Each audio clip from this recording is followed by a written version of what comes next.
Guys, welcome to my channel Godavari రుచులు. ఈరోజు మీ ముందుకైతే నేను క్యాప్సికమ్ బజ్జీ అనే రెసిపీతో అయితే వచ్చేసాను. దీనికోసం ముందుగా మనం క్యాప్సికమ్ని అయితే ఫుల్గా వాష్ చేసుకోవాల్సి ఉంటుంది.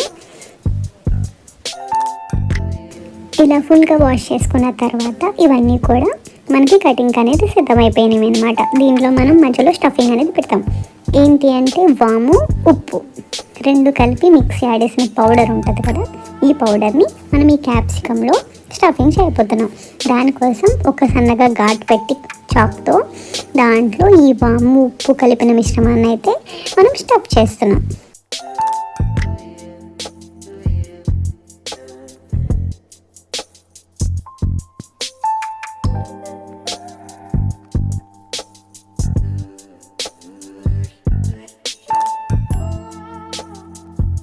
స్టఫింగ్ చేసుకుని పక్కన పెట్టుకుంటాం అన్నమాట. మొత్తం అన్నిటికీ ఇలా ఒక వైపు ఘాట్ పెట్టి ఈ ఉప్పు, వాము మిశ్రమం ఏదైతే ఉందో అది మనం స్టఫ్ చేసుకుని పక్కన పెట్టుకుంటాం. ఇప్పుడు మనం బజ్జీ కోసం శనగపిండి, వరిపిండి, ఉప్పు మూడు కలిపి బాగా మిక్స్ చేస్తామన్నమాట.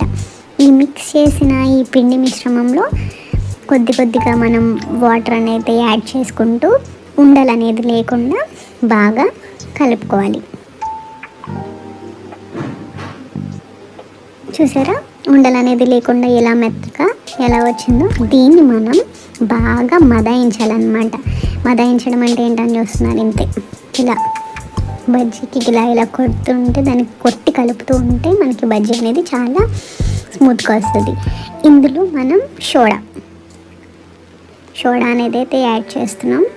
యాడ్ చేసి ఒక్కసారి బాగా బీట్ చేసి బజ్జీకి అనేది రెడీ చేసుకుంటాం. తర్వాత పొయ్యి మీద పాండి పెట్టి ఆయిల్ అనేది హీట్ అయిన తర్వాత దాంట్లో ఇందాక కలిపిన పిండి మిశ్రమంలో ఒక్కొక్క బజ్జీ వేసి దాన్ని ఆయిల్లో అనేది ఫ్రై చేసుకుంటున్నాము. చూడండి, మీకు చూపిస్తాను ఇప్పుడు. ఆ బజ్జీ పిండిలో ముంచి, పిండి అనేది మరీ పల్చగా ఉండకూడదు, మరీ గట్టిగా ఉండకూడదు, మీడియం. మరీ పల్చగా అయితే దానికి పట్టుకోదు, మరీ గట్టిగా అయితే బాగోదు, అసలు పట్టదన్నమాట దానికి. అందుకని మనం మీడియంగా ఇలా చేసి ఇలా గోల్డెన్ బ్రౌన్ కలర్ వచ్చే వరకు ఫ్రై చేసుకుని తీసేసుకోవడమే. ఇలా మనం అన్నీ రెడీ చేసుకున్నాం.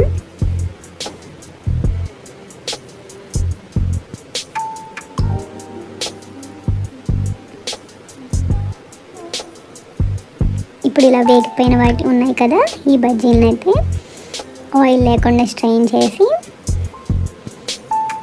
వేరే బౌల్లోకి ట్రాన్స్ఫర్ చేద్దాం. అలాగే ఇంకొన్ని బజ్జీ వేద్దాం. ఇక్కడ మనం బజ్జీ కలపడం అనేది చాలా ఇంపార్టెంట్ అనమాట. ఎందుకంటే మనం శనగపిండిలో కొంచెం వరిపిండి కలిపాం. వరిపిండి కలపడం వల్ల ఏంటంటే కొంచెం క్రిస్పీనెస్ అనేది దానికి యాడ్ అవుతుంది. మొత్తం శనగపిండి వేసుకున్నా కూడా దాని టేస్ట్ మనకు అంత అవ్వదు. ఇప్పుడు ఇలా వేసుకోవడం వల్ల కొంచెం గోల్డెన్ బ్రౌన్ కలర్. చూసారా ఎంత కలర్ఫుల్గా వచ్చాయో. మనం ఇదేంటంటే ఈ బజ్జీ చేసేటప్పుడు ఎప్పుడైనా పిండి కలపడం అనేది ఇంపార్టెంట్ అనమాట. పిండి కలిపి దాన్ని ఎంత బదాయిస్తే అంత బాగా వస్తాయి. చూసారా, మన క్యాప్సికమ్ బజ్జీ అనేది అయితే రెడీ అయిపోయింది.